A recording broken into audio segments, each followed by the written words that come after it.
ఇవాళ భరసింహారెడ్డి అరుణమ్మ ఎట్లన్నా చేసే కొడంగల్ తుట్టి చేయాలి, తూటు ఒడవాలి, అప్పుడే రేవంత్ రెడ్డి ఇజ్జత్ తీయాలని ఇలా కంకణం కట్టుకొని ఇట్లకెళ్ళ చీకట్ల తిరుగుతున్నారు. ఆడొకడు ఈడొకడు ఉంటాడు, మోపు అయితేనే ఉంటాడు. ఏ ఊర్లైనా అందరు మంచోళ్ళు ఉంటారా? ఎవడో ఒకడు తలమాసినోడు ఉంటాడు, ఎవడో ఒకడు ఎంగిల్ మెక్కులకు ఆశ పడేటోడు ఉంటాడు. అట్లాంటి వాళ్ళు కొంతమంది వాళ్ళ చుట్టూతో చేరి వాళ్ళందరూ కూడా నేను ఒక మాట చెప్పదలుచుకున్నా.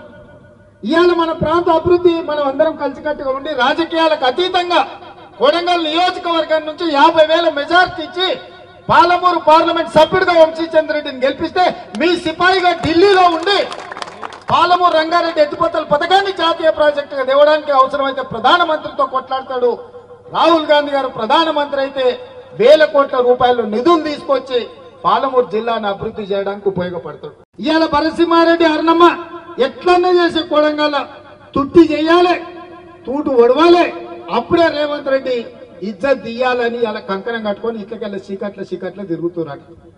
ఆడొకడు ఈడొకడు ఉంటాడు, మోపు అయితేనే ఉంటాడు. ఏ ఊర్లైనా అందరు మంచోళ్ళు ఉంటారా? ఎవడో ఒకడు తలమాసినోడు ఉంటాడు, ఎవడో ఒకడు ఎంగిల్ మెక్కులకు ఆశ పడేటోడు ఉంటాడు. అట్లాంటి వాళ్ళు కొంతమంది వాళ్ళ చుట్టూతో చేరి వాళ్ళందరూ కూడా నేను ఒక మాట చెప్పదలుచుకున్నా.